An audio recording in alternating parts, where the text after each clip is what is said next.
Bonjour à toutes et à tous et bienvenue sur ce webinaire sur les nouvelles obligations des organismes de formation pour 2024.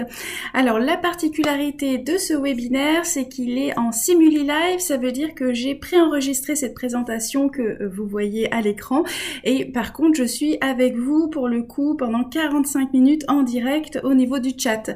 Donc voilà, c'est une particularité assez sympa sur Webikeo, comme ça je peux rester avec vous sur le chat et répondre à vos questions au fur et à mesure. Donc surtout n'attendez pas la fin de la présentation, hein. Dès que vous avez des questions, moi je suis avec vous ici en direct aujourd'hui sur le chat. Alors, au sommaire de ce webinaire, la sous-traitance en fonction des exigences du référentiel national qualité, Calliope, la V8 et notamment, vous êtes tous au courant de la sortie de la V9 la semaine dernière, donc on va aborder déjà ce premier point-là, voilà, la sous-traitance par rapport à Calliope, et ensuite nous aborderons la sous-traitance en fonction des exigences maintenant du CPF et également une parenthèse sur le portail VAE, puisque vous êtes nombreux aujourd'hui à être préinscrits, certains connectés en direct, donc et vous êtes praticien en VAE, donc je répondrai à vos questions sur cette obligation d'être certifié ou non Calliope. Et bien entendu, nous conclurons avec l'avenir du portage qualité. Et oui, on verra, le portage qualité a encore un bel avenir devant lui. Je vous explique ça à la fin de cette présentation. Alors, la sous-traitance Calliope, que dit le référentiel national qualité? Eh bien, nous allons l'aborder tout de suite. C'est le premier point avec, là, cette slide-ci concerne essentiellement les donneurs d'ordre. Donc, vous êtes un organisme de formation et aujourd'hui, vous faites appel à des formateurs, formatrices, des indépendants, peu importe, mais des sous-traitants, donc des prestataires qui vont assurer et mener vos actions de formation. Eh bien, sachez que il n'y a pas d'obligation pour vos sous-traitants d'être certifié Calliope, d'après effectivement le référentiel national qualité. Alors la V9 a précisé le nota bene en dehors des cas prévus par des dispositions légales et réglementaires. Et là, vous avez bien compris, c'est la deuxième partie de ce webinaire. Ça concerne bien évidemment les dispositifs très particuliers du CPF et notamment du portail VAE. Mais en tout cas, si vous ne mettez pas en œuvre d'action de formation, ou en tout cas voilà, d'action d'une manière large avec un financement au niveau CPF tout du moins et via le portail VAE, donc France VAE, eh bien vos sous-traitants n'ont pas à être certifiés Calliope. Donc ça c'est le premier point, voilà, c'est important de le préciser. Et ensuite, les sous-traitants. Alors, c'est-à-dire vous, prestataires de formation qui travaillez en fait via un donneur d'ordre, hein, donc un organisme de formation qui va vous sous-traiter ces actions. Eh bien, sachez qu'il y a des indicateurs qui vous ne seront pas applicables si vous décidez de passer la certification qualité. Donc, c'est important, la certification Calliope. Voilà, sur les indicateurs 1, 2 et 3, en tant qu'auditrice, effectivement, c'est très bien que ce référentiel ait été précisé, puisqu'effectivement ça incombe, la responsabilité incombe à votre donneur d'ordre, notamment l'indicateur 1, vous le connaissez très bien, c'est la diffusion de l'information, donc sur les 10 items. Donc vous, en tant que sous-traitant, si vous décidez de passer Calliope, effectivement, vous ne serez pas concerné par ces 3 indicateurs. Par contre, vous êtes concerné par tous ces indicateurs que vous voyez ici affichés à l'écran. Alors, rassurez-vous, ces informations-là, vous allez pouvoir les retrouver, alors soit en téléchargeant la présentation ici sur Webikeo, soit d'ailleurs là, dans le chat, je vais pouvoir vous mettre d'autres liens, et notamment le lien officiel pour télécharger le référentiel national Calliope, la V9, donc vous allez bien sûr retrouver ces indicateurs obligatoires, donc inutile de les apprendre par cœur. Alors, obligatoires et bien entendu qui seront audités en fonction de votre situation. Là je vois indicateur 32, bien sûr il vous est obligatoire, il s'agit de votre plan d'amélioration continue, mais si vous êtes sous-traitant mais nouvel entrant, eh bien sachez qu'effectivement l'indicateur 32 pour le coup ne sera pas applicable à l'audit initial. Ensuite, les exigences qui ont été précisées pour certains indicateurs. Donc là, c'est important à noter, indicateurs 5, 26 et 30. Donc là, on a des précisions. Vous êtes sous-traitant, vous travaillez donc voilà sur une mission donnée par un de vos donneurs d'ordre. Et bien sur l'indicateur 5, vous allez devoir en tout cas démontrer, et nous on va évaluer votre capacité effectivement à tenir compte des objectifs définis par le donneur d'ordre. Indicateur 26, bien entendu, concernant le handicap, vous devez démontrer effectivement que vous disposez d'un réseau concernant voilà, un réseau de partenaires, d'experts qui pourraient effectivement vous accompagner, réorienter éventuellement vos bénéficiaires. Et bien ça, soit vous avez votre propre réseau, soit effectivement le donneur d'ordre vous transmet une liste de ces partenaires que vous pourriez éventuellement mobiliser. Et indicateur 30, effectivement ici précision très importante, le sous-traitant doit recueillir l'appréciation des bénéficiaires en toute transparence, c'est quand même très évident puisque vous êtes vous-même au cœur de l'action face à vos bénéficiaires. Donc ça c'est un point évident. Mais également, donc vous devez recueillir les appréciations de votre donneur d'ordre. Voilà, tout est bien expliqué dans le référentiel national qualité, mais je tenais juste là à faire un focus très rapide sur ces différents éléments. Ensuite, effectivement, en fonction du contrat que vous avez donc signé avec votre donneur d'ordre, eh bien vous serez amené à être éventuellement évalué si vous passez votre certification sur les indicateurs 7, 9, 13, 16 et 28. Et pour cette slide, eh bien comme je suis avec vous ici en direct dans le chat, eh bien je vous propose de découvrir l'intrus. Voilà, je vous laisse quelques secondes sur les indicateurs 7, 9, 13, 16, 28. Très clairement, on en a 4 qui sont, voilà, qui ont un lien d'une manière ou d'une autre ensemble, mais par contre, il y en a un qui est un petit peu différent. Voilà, je vous laisse répondre ici dans le chat.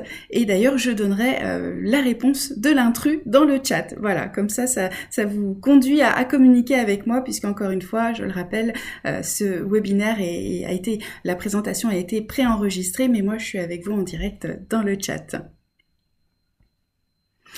Alors mes sources, effectivement, en ce qui concerne ces informations-là, j'ai pu les récupérer via le référentiel national qualité, la version 9, mais je vous invite également à découvrir l'article donc sur la question Calliope pour le sous-traitant, la version 9 du guide de lecture qui a été publié par ICPF. Voilà, donc je vous invite à aller sur Google, taper ICPF, donc voilà, article sur les sous-traitants, et vous allez pouvoir retrouver cet article très intéressant qui reprend les éléments que je viens de vous présenter. D'ailleurs, j'en profite également pour vous informer que jeudi, voilà, c'est vraiment une semaine webinaire pour moi. Jeudi, je suis en webinaire avec ICPF sur comment passer sa certification, comment assurer l'extension de mon certificat Calliope. Et oui, parce que pour le coup, on verra plus loin, si vous êtes concerné, peut-être que vous êtes aujourd'hui certifié action de formation, mais voilà, peut-être parce que vous souhaitez être présent sur le portail VAE, eh bien vous allez devoir passer cette extension de certification, donc passer Calliope sur la catégorie d'action VAE. Eh bien jeudi, je vous explique effectivement comment on fait quand on a déjà Calliope mais qu'on a besoin d'être évalué sur une nouvelle catégorie. Alors en conclusion de cette première partie, vous l'avez compris, il y a une suite quand même, c'est qu'effectivement les organismes de formation intervenant dans le cadre de la formation hors CPF, et donc hors portail France VAE, eh bien ils ne sont pas soumis à l'obligation de détenir cette certification Calliope, ni au titre du décret, ni sur les fondements d'un autre texte. Alors je rappelle, ce webinaire a été donc préparé avec la collaboration de maître Claudia Romatier. Donc de la même façon, je pourrais vous transmettre ses coordonnées. Donc c'est notre avocate et qui a pris le temps effectivement de vérifier ces informations. Donc voilà, sachez qu'effectivement aucune obligation au regard en tout cas des exigences du certificat Calliope, enfin, en tout cas du référentiel national qualité Calliope, sauf disposition voilà autre. Et vous l'avez compris. Alors, je vous invite à effectivement télécharger la V9, c'est important que vous ayez les informations à la source. La sous-traitance et le CPF. Et effectivement, j'ai rajouté sur ma slide entre-temps le portail VAE, puisqu'effectivement, il n'y a pas que le CPF dans la vie. Donc concernant les obligations CPF, ici sur la présentation, vous allez pouvoir télécharger donc à l'issue de ce webinaire, vous avez quelques rappels. Alors je ne vais pas re-rentrer dans le détail de ces informations-là, mais vous savez déjà que en tant que donneur d'ordre, quand vous travaillez avec des prestataires extérieurs, des sous-traitants, eh bien vous avez déjà un certain nombre d'obligations à respecter, donc suite aux conditions générales d'utilisation de la plateforme Mon Compte Formation. Donc je ne vais pas revenir sur ces conditions générales que je vous invite à télécharger et bien sûr à prendre le temps de bien lire ces conditions générales, bien entendu. Mais là, juste un rappel très simple, parce que pour le coup, c'est important, on va le voir tout à l'heure, hein, sur qui a l'obligation d'être certifié Calliope. Et donc, vous avez vu sur les réseaux, hein, voilà, vous savez qu'effectivement, suivant le statut, on n'a pas d'obligation d'être certifié Calliope quand on intervient en tant que prestataire, en tant que sous-traitant pour un donneur d'ordre présent sur le CPF. Néanmoins, je vous le présente tout de suite, c'est important. Néanmoins, vous voyez bien ici, alors bien sûr, votre prestataire, vous devez assurer la qualité de ses prestations, hein, de par ses titres, éventuellement ses diplômes, mais là, on retourne sur ce qui est exigé par la certification Calliope, hein, indicateur 17 et 21. On vous demande effectivement de vérifier que votre prestataire n'est pas sous le coup d'une condamnation pénale, entre autres. Et on demande également à ce que votre prestataire, votre sous-traitant, puisse fournir un bilan, un compte de résultat et une annexe. Ok ? Est-ce que c'est très clair? Un bilan, un compte de résultat et une annexe, qu'est-ce que ça sous-entend? Ça sous-entend que votre bénéficiaire, votre sous-traitant, votre prestataire, eh bien, il doit tenir une comptabilité. Ok, donc là on va le voir tout à l'heure, effectivement par rapport au décret, on dit voilà, si vous êtes en micro-social, moins de 77 000 €, pas besoin d'être certifié Calliope. Oui, mais attention, pas besoin d'être Calliope, certes, mais par contre, vous avez besoin de fournir un bilan, un compte de résultat et une annexe. Donc, ça signifie que vous devez tenir une comptabilité et voilà, souvent les auto-entrepreneurs, comme on les appelait avant, mais en tout cas, les entrepreneurs bénéficiant d'un régime de micro-social, souvent, ils ne passaient pas par un comptable, ni de logiciel en particulier, donc ils ne pouvaient pas fournir un compte de résultat et une annexe. Donc, c'est important, j'attire votre attention sur ce point-là. Et bien entendu, là, un rappel, hein, votre prestataire, il doit être en mesure chaque année de fournir un document qui retrace l'emploi des sommes perçues. Et de quelle manière est-ce qu'on peut assurer cette traçabilité? Eh bien, c'est à travers un bilan pédagogique et financier. Et là, un bilan pédagogique et financier, je crois que ça vous rappelle quelque chose. Voilà, BPF, ça vous parle? Donc voilà, j'en parlais encore la semaine dernière. Oui, mais est-ce que le prestataire, le sous-traitant, il doit avoir son NDA ou pas? Mais là, j'ai envie de dire, en tout cas, ça me paraît plus qu'évident, puisque c'est en ayant son numéro de déclaration d'activité qu'il sera en mesure de se connecter sur mon activité de formation, hein, la plateforme MAF, et effectuer annuellement son bilan pédagogique et financier. Et il pourra donc vous le retransmettre, vous, en tant que donneur d'ordre, pour vérifier effectivement ces informations. Voilà, donc un petit rappel, mais qui me semblait assez important de préciser. Voilà, là c'est la suite effectivement des points phares, hein, des obligations au niveau du CPF quand on est un donneur d'ordre et qu'on travaille avec des sous-traitants. Mais là, vous connaissez effectivement ce point-là, hein, c'est très clairement les conditions générales d'utilisation, le service dématérialisé, il faut être en accord avec effectivement leurs conditions d'utilisation. Alors la certification Calliope, je le disais tout à l'heure, mais vous l'avez vu également au niveau des différents réseaux sociaux, hein, voilà, on communique beaucoup à ce sujet-là. Vous avez compris, aujourd'hui, avec la publication de ce décret, concrètement, si vous êtes en micro-social et parce que c'est des conditions cumulatives, et que votre chiffre d'affaires est inférieur à 77 700 €, vous pouvez toujours intervenir en tant que prestataire extérieur, en tant que sous-traitant sur des actions de formation prises en charge par le CPF. Donc voilà, mais sous-entendu, et je ne vais pas revenir sur la slide précédente, mais vous l'avez bien compris, ça veut dire que vous avez également une comptabilité, que vous avez un NDA et que vous êtes en mesure de fournir tous les documents qui est donc demandé à votre donneur d'ordre. 80%. Alors qu'est-ce que c'est que ce chiffre? Eh bien c'est celui qu'on attendait, parce qu'effectivement avec la publication du décret, ça c'était le point 1, bon ça on savait que ça allait arriver, mais c'était ce fameux pourcentage, les 80%.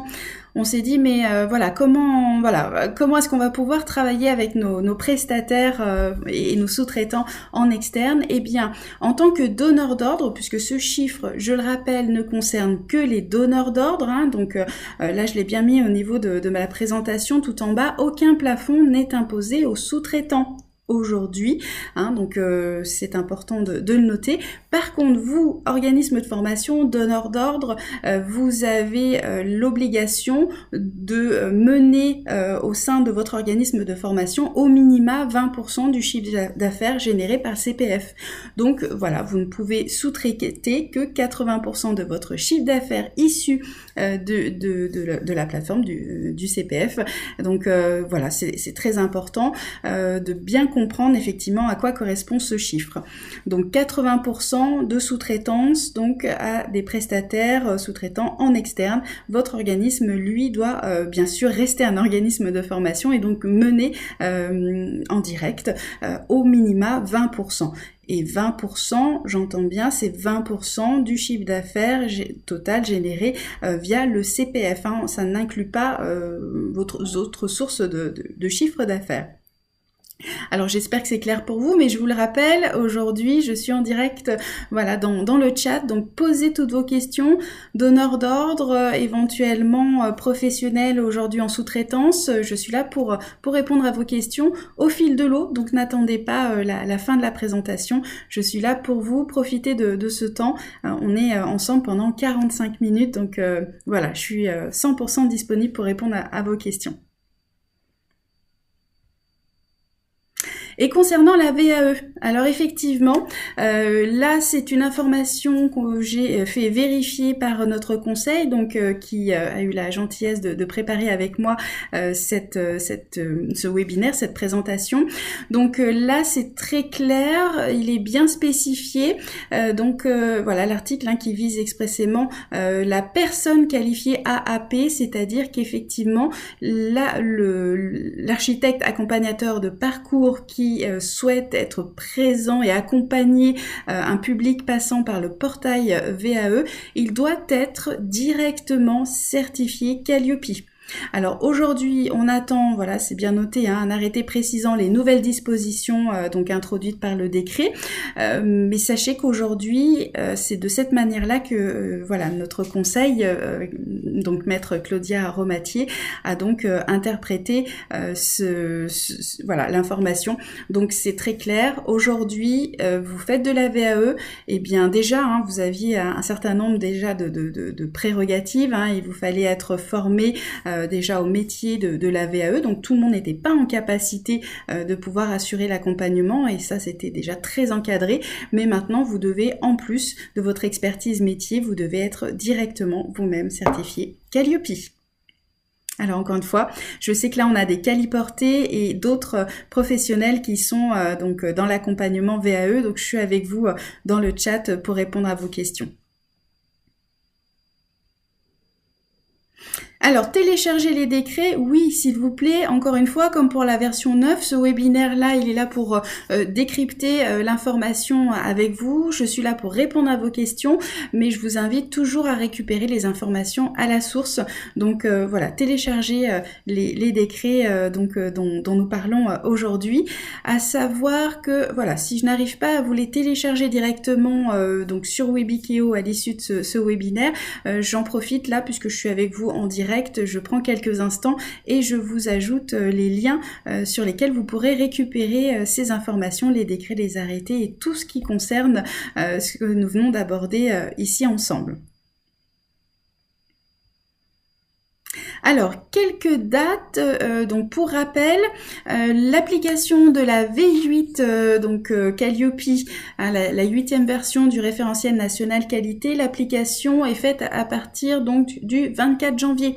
Si vous avez un audit le 24 janvier, eh bien vous serez audité en fonction de cette nouvelle version. L'application de la V9, donc c'est pour le 8 mars prochain. Ok, donc effectivement aujourd'hui si vous êtes sous-traitant, que vous souhaitez passer la certification Calliope, d'ailleurs si vous avez des questions à ce sujet, n'oubliez pas, je suis auditrice Calliope, donc je suis là également pour répondre à ces questions. Voilà, dans le chat, profitez-en, je suis avec vous encore pendant une bonne vingtaine de minutes, donc voilà, je suis là pour répondre à vos questions. Si vous êtes effectivement un organisme de formation déjà certifié Calliope, comme je le disais précédemment, vous avez la possibilité de faire une extension, donc voilà, de demander une nouvelle catégorie d'action sur votre certificat Calliope. Et là, je vous retrouve jeudi avec ICPF pour un webinaire spécial sur le sujet.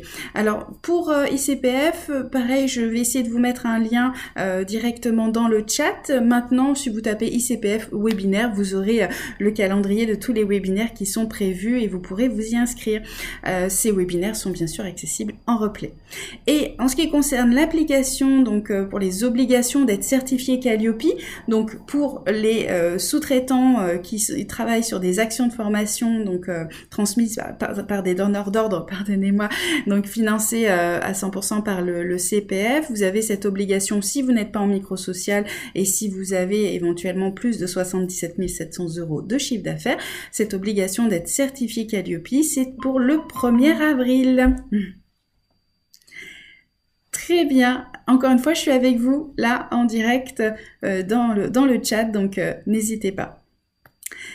Et alors, l'avenir du portage qualité. Alors, pour ceux qui me connaissent plutôt bien maintenant, le portage qualité, moi j'ai fondé effectivement Caliportage il y a 4 ans. Donc voilà, j'étais la première à mettre en place cette solution de portage qualité. Aujourd'hui, qui a été repris, malheureusement galvaudé, hein, la terminologie, qui est quand même d'ailleurs portage qualité, c'est une terminologie qui est comment dirais-je, qui est inscrite au niveau de l'INPI, hein, c'est une marque déposée, mais bon, malheureusement c'est rentré dans le langage courant et c'est parfois effectivement pas très bien perçu ou en tout cas pas très bien compris. Il y a 4 ans, quand j'ai décidé de fonder le Caliportage, c'était effectivement, et d'ailleurs ça l'est toujours aujourd'hui, l'objectif de vous préparer justement à la certification qualité, mais en prenant le temps. Donc aujourd'hui, je tiens à le rappeler, effectivement, le portage qualité, en tout cas quand il est mené correctement et dans le respect de la réglementation, c'est vraiment un atout pour vous, professionnels, qui avez besoin de vous lancer dans cette étape qualité. C'est pas dans notre ADN, hein. Moi, ça fait plus de 20 ans que je suis dans la formation continue et je peux vous dire que je n'ai jamais été formée à la qualité dans mes premières années où j'ai commencé à travailler aussi bien dans l'enseignement, bien entendu, que dans la formation continue. Donc pour nous, qui sommes dans le métier depuis des années, c'est vraiment quelque chose qu'il faut appréhender, il faut monter en compétence au niveau de la qualité, donc les choses doivent se faire progressivement pour que ça puisse fonctionner sur du long terme. Donc aujourd'hui, 10 bonnes raisons d'être caliporté. Alors ce n'est pas dans l'ordre, mais je tenais à le rappeler, c'est prendre le temps de se préparer à Calliope. D'ailleurs, Caliportage, on a mis en œuvre un incubateur qualité, donc vous pouvez être porté, donc on porte vos actions et en même temps on vous prépare à la certification Calliope. Porter des actions, là je l'ai mis en avant-dernier, c'est intégrer déjà les bonnes pratiques d'un processus qualité qui existe, qui a fait ses preuves et qui peut vous rassurer. Donc finalement, en intégrant nos process qualité, eh bien vous prenez le temps, par mimétisme, hein, tout simplement, de garder ce qui colle à votre organisation et de mettre de côté ce qui est peut-être trop compliqué, trop chronophage, mais déjà en intégrant nos process, vous voyez comment est-ce qu'il faut fonctionner. Puisque je le rappelle, en tant que qualiporté, on vous laisse la main, vous restez parfaitement autonome et indépendant, on vous demande juste d'intégrer nos process qualité et après c'est vous qui menez l'ensemble du process. C'est-à-dire qu'on ne fait pas les choses pour vous chez Qualiportage, c'est aussi un peu la différence. Donc avec nous, vous apprenez et vous apprenez notamment les bonnes pratiques. Alors, être qualiporté, c'est également assurer sa présence au niveau du CPF, tout simplement parce que là, depuis presque un an, on a au moins une candidature sur 5. Vous êtes des qualiportés déjà certifiés Qualiopi. Donc, vous voyez, être en portage qualité, ça c'est bien au contraire, c'est plus qu'un gage de qualité parce que on a maintenant... alors quasiment, allez, aujourd'hui on doit être, si je dois donner des chiffres, on doit être à au moins 15% de nos qualiportés sont certifiés Qualiopi avec une certification parfaitement maintenue, en cours. Donc c'est pas juste des professionnels qui auraient été certifiés et qui entre-temps auraient perdu leur certification, non. Et ce pourcentage est en train d'augmenter de plus en plus. Donc pourquoi ? Parce qu'effectivement, certains d'entre vous, en fait, vous êtes certifiés Qualiopi, mais vous n'arrivez pas encore à accéder à la plateforme CPF. Alors non pas parce que vous êtes des mauvais professionnels, mais c'est tout simplement parce que c'est une charge administrative très chronophage et pour certains, vous êtes en phase de commercialisation, d'animation de vos actions de formation et pour le coup, vous n'avez pas forcément le temps de gérer cette partie administrative. Donc, on a des qualiportés qui, en attendant de transmettre tous les documents et que ça soit conforme en direct pour eux, eh bien, ils passent par le qualiportage. Donc, voilà, c'est une information importante à savoir. Bien entendu, une autre bonne raison d'être qualiporté, eh bien, si vous êtes aujourd'hui un professionnel en micro-social avec un chiffre d'affaires inférieur à 77 700 euros, eh bien, vous pouvez être qualiporté. À savoir que Qualiportage, c'est effectivement un organisme de formation, donc on mène déjà plus de 20% de nos actions prises en charge par le CPF, on les mène déjà en interne. Donc voilà, nous, on n'est pas du tout concernés ni bloqués par cette problématique des fameux 80%. Pour les actions hors CPF, et hors France VAE, donc clairement pour tous ceux qui proposent des actions de formation peut être pris en charge par un OPCO, une OPCO, voilà, par un autre dispositif, c'est possible. D'ailleurs, je tiens à le préciser, le portage qualité, ce n'est pas uniquement pour accéder aux fonds publics. Je le rappelle, c'est aussi se préparer à la certification Qualiopi.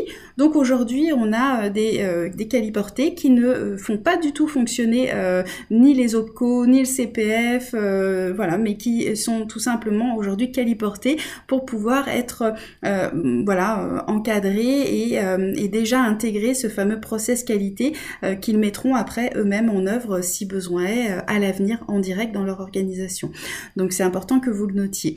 De la même façon, une très bonne raison pour être qualiporté aujourd'hui, c'est tester son business quand on vient juste de créer son organisme de formation. Et puis pour ceux qui sont déjà dans la formation depuis un certain temps, c'est également développer son activité. Voilà, on peut être dans la formation depuis plusieurs années, mais avec peut-être l'objectif de développer une nouvelle action de formation et vous avez besoin de la tester avant de voir si effectivement ça va bien fonctionner. Eh bien, vous pouvez intégrer le qualiportage pour ça.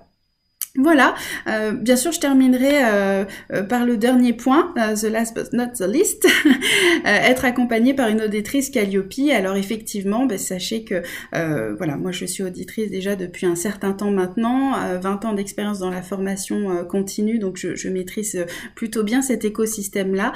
Donc voilà, intégrer notamment le qualiportage, bien c'est vous assurer d'un gage de qualité et de respect de la réglementation et de la législation, parce qu'effectivement, c'est les maîtres mots aujourd'hui de nos métiers, donc c'est un élément qui me semble important. Voilà, n'oubliez pas, je parle beaucoup, mais je suis avec vous en direct dans le chat, je suis là pour répondre à toutes vos questions, n'oubliez pas, voilà. Alors, je vous ai mis ici mon adresse de contact, donc contact.caliportage.com, mais bien entendu, pour ceux qui me suivent déjà, vous allez pouvoir me retrouver sur LinkedIn. Voilà, d'ailleurs, je réponds beaucoup plus facilement sur voilà vos messages LinkedIn. Surtout, vous allez pouvoir suivre mes posts et suivre l'actualité qui concerne notre métier. Donc voilà, on attend du nouveau, notamment par rapport à la VAE, avec quelques précisions. Donc vous pourrez voilà avoir toutes ces informations là en direct, voilà, en me suivant sur LinkedIn. Et je vous remercie beaucoup pour votre attention. Cette présentation est pas très très longue, mais comme ça, moi, ça me permet d'être avec vous pendant les 10 minutes qui va nous rester ensemble directement sur le chat. Voilà, je vous remercie beaucoup pour votre attention et je vous dis à très bientôt.